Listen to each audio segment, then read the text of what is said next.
Scenario analysis.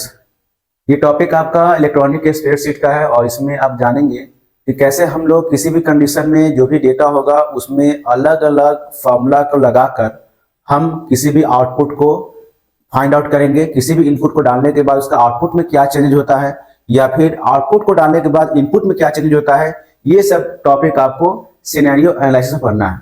ठीक है, आपका सबसे पहला क्वेश्चन हो जाएगा इसमें आपको डेटा कंसोलिडेशन। सबसे पहली बात कि डेटा कंसोलिडेशन होता क्या है, यानी डेटा कंसोलिडेट करने का कारण क्या है, क्यों हम डेटा कंसोलिडेट करते हैं।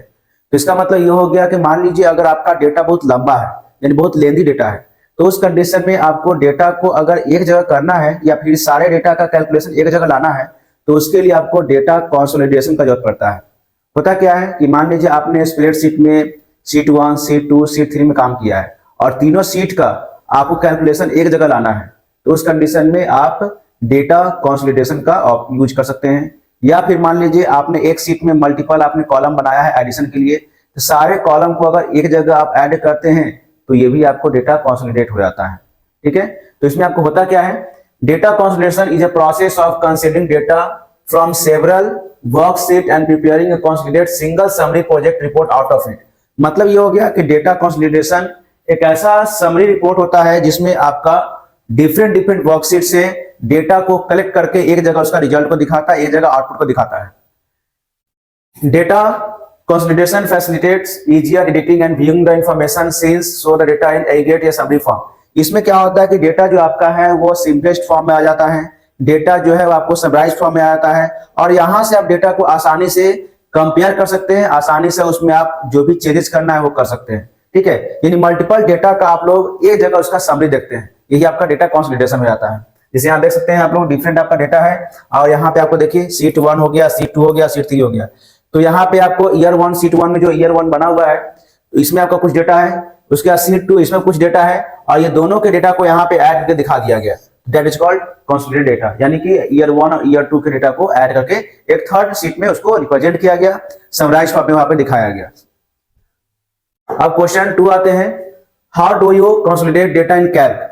अगर कैल्क में डेटा को कंसोलिडेट करने के लिए कहा जाए तो आप कैसे करेंगे या उसके लिए आप कौन से स्टेप्स को अपनाएंगे। तो सबसे पहली बात आपका ये हो गया कि आपको एक टेबल जनरेट कर लेना है, टेबल क्रिएट कर लेना है और टेबल क्रिएट करने के बाद जिस डेटा को कंसोलिडेट करना है उस डेटा को हम लोग सेलेक्ट कर लेंगे। ठीक है, और सेलेक्ट करने के बाद कंसोलिडेट का एक ऑप्शन होगा, उसमें क्लिक करेंगे, एक आपका कंसोलिडेट डायलॉग बॉक्स ओपन हो जाएगा।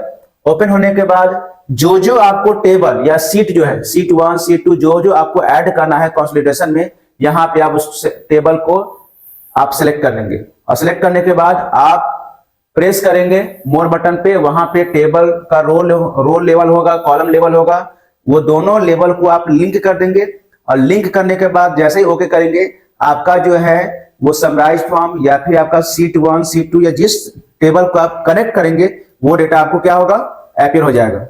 समझ गए। अब देखो क्वेश्चन 3 है, what is the command used to consolidate data in Calc. Calc में डेटा को कंसोलिडेट करने के लिए क्या क्या कमांड होता है। तो सबसे पहला बात आपका हो गया, during consolidation the content of cell from several sheet can be combined in one place. इसमें क्या होता है कि डेटा कंसोलिडेट करने से आपका कंटेंट जो हो गया, सेल जो हो गया वो एक जगह आ जाता है। ठीक है, उसके बाद जो भी डेटा होगा वो एक शीट में आ जाएगा। उसके लिए हम लोग पहले डॉक्यूमेंट को ऐड करेंगे, उसके बाद रेंज ऑफ सेल होता है उसको हम लोग चूज करेंगे कहां तक आप डेटा ऐड करना है और आपको ऑप्शन में जाना है चूज डेटा कंसोलिडेशन और उसके बाद आपका कंसोलिडेट डायलॉग बॉक्स ओपन हो जाएगा और जितने भी डेटा को आप लोग चूज करेंगे वो आपको वहां पे लिंक हो जाएगा। लिंक होने के बाद समराइज फॉर्म में रिप्रेजेंट करेगा।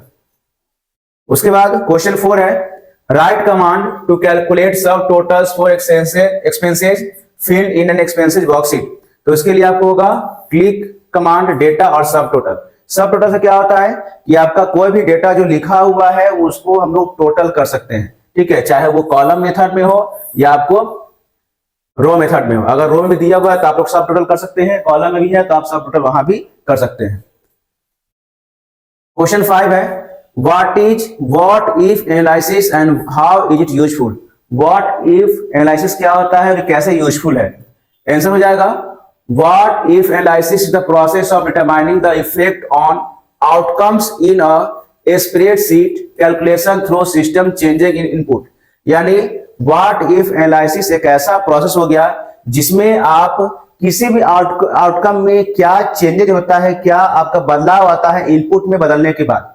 अगर मान लीजिए कोई इनपुट के वैल्यू बदलते हैं तो उसके रिजल्ट में क्या डिफरेंस आएगा वो आप व्हाट इफ एनालिसिस से देखते हैं।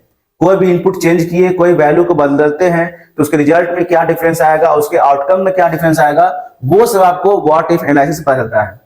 इसका यूज क्यों है? It is useful for analysing different input value and their impact on outcomes.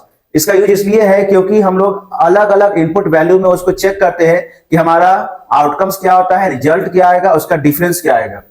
This way one can take better decision based on different input and their outcomes. यानी इसमें आपको यह पता चल जाता है कि मान लीजिए अगर आप इनपुट कुछ डालें और उसके अकॉर्डिंग रिजल्ट क्या आएगा, तो आप रिजल्ट के माध्यम से आप किसी भी डेटा को ये एनालाइज कर सकते हैं कि आपको करना क्या है, कैसे डिसीजन लेना है, आप लोग खुद कर सकते हैं। जैसे जस्ट लाइक मान लीजिए लोन लेना है, ठीक है, तो लोन में मान लीजिए ईएमआई आपका हो गया, तो ईएमआई हम कितना डालेंगे जो हमारा आपका बाद में अमाउंट जो होगा वो आपको कम आएगा, ठीक है। अगर ईएमआई ज्यादा लेंगे तो अमाउंट अपने आप कम हो जाएगा क्योंकि आपका रेट ऑफ इंटरेस्ट जो होगा उसके अकॉर्डिंग कम हो जाता है। लेकिन जैसे ही अगर ईएमआई आप कम कीजिएगा तो रेट ऑफ इंटरेस्ट बढ़ेगा तो अमाउंट क्या होगा, बढ़ जाएगा। तो इस तरह का कैलकुलेशन जो होगा आप लोग व्हाट इफ एनालिसिस से हम लोग कैटेगराइज कर सकते हैं, उसको हम लोग फाइंड आउट कर सकते हैं। क्वेश्चन 6 है what various tools are available for what if analysis in Calc.